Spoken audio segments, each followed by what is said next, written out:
Hi guys, Jeff Westfall back with another boxing for the martial arts lesson. And today I'm going to talk about using different kinds of footwork to augment the usefulness of your straight rear hand punch. It's great to have a good solid straight rear hand punch. It's one of the best weapons in existence. But it does have a very narrow sweet spot. So what I mean by that is if my opponent crowds me a little bit, yes, I can hit him and I might do some damage. But the power curve on a straight technique, of any linear technique like a jab or a straight rear hand or a side kick, goes along like this and then spikes up. And it spikes up during inside of a very narrow distance, range. So one way to defeat a straight technique is to be too far away or too close. So it's difficult to imagine an opponent accommodating me and standing in the perfect spot for me to throw my straight right hand. That might happen, but we need to use footwork to make it adjustable. And the first adjustable footwork we're going to use here is called the tap step, or at least I call it the tap step. Now to do a tap step, I begin by taking a big, as explosively as I can, step out, creating an elastic loading effect like drawing a bow in my muscles. I immediately release that elastic energy by pulling this foot up to my original boxing structure, but pivoted. Now what I mean by pivoted is, as you know, if you've been paying attention, when I throw my straight right hand, I twist my rear foot. Well, when I take this second step, I land already pivoted, and you heard my foot tap the concrete. That's the tap of the tap step. So it should look something like this.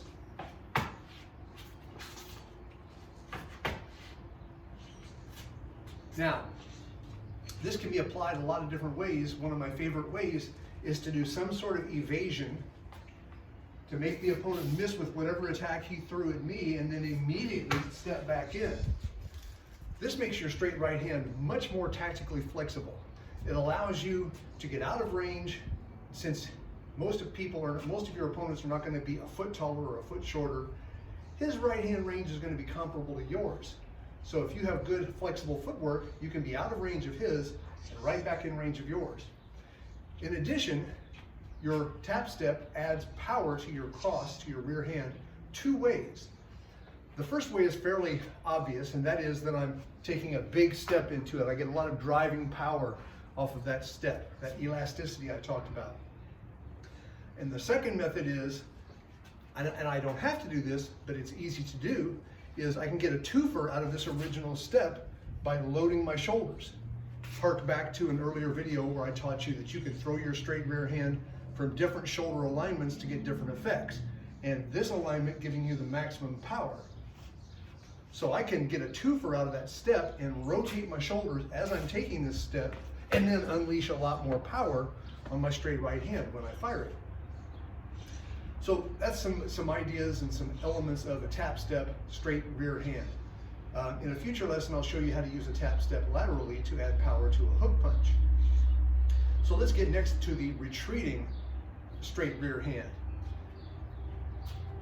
That means I'm going to be backing up while I'm punching forward. Now that's very counterintuitive. I get power from two places in a basic straight right hand. I get the driving forward linear power of driving off my rear leg. I get the rotational power of my core, a big massive thing on a human body, the core rotating, adding power. So I have to cut one of those off to use this retreating cross. I have to eliminate the drive off my rear leg. And my punch is going to happen while I'm backing up. So as I'm here, boom, I'm punching him as I'm retreating. I tend to throw this downwards because when I'm envisioning, from a lot of experience with the guy who taught me how to box, he loved to put his head right on my chest. He was a little shorter than me and stocky guy. He loved to have his head right on my chest where my long arms had trouble.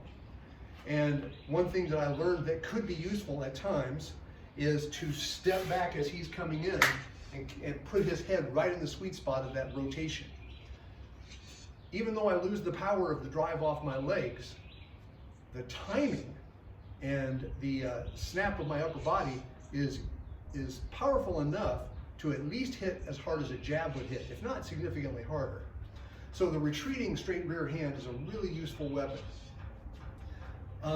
Another way I can use footwork to augment a straight rear hand is what I call a marching cross or a marching straight rear.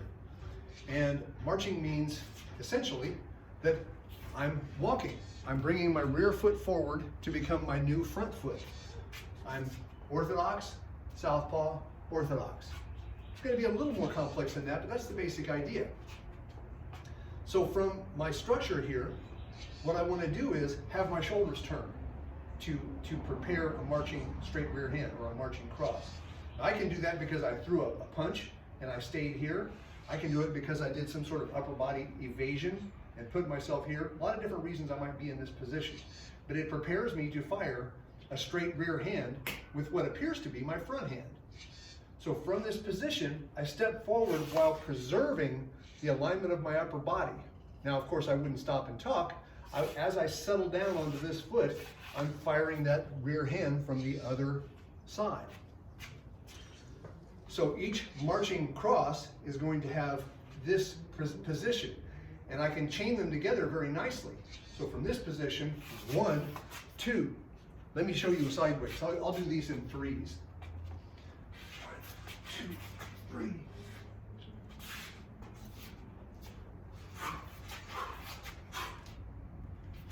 I really like this. It's a really useful weapon.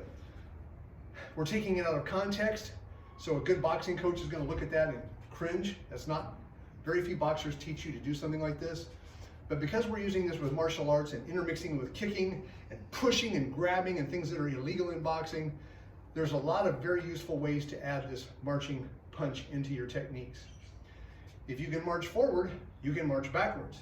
And again, the secret is that coiled upper body position to begin with. So here I am coiled, I can step back and fire a straight rear hand, getting the same principle that we did before, which is I'm still getting the upper body snap, even though I'm not getting the forward drive off my leg. So now we can chain those retreating crosses together in a what many boxers used to call milling on the retreat, being able to hit hard while you're backing up. So that's several different ways we can use footwork in a very basic way to hugely augment how effective this wonderful weapon, the straight rear hand, can be. That's it for today. Join me next time on Boxing for the Martial Arts. Take care, wash your hands, and say thank you if you have a friend who's a healthcare provider. It's a hard time for them right now.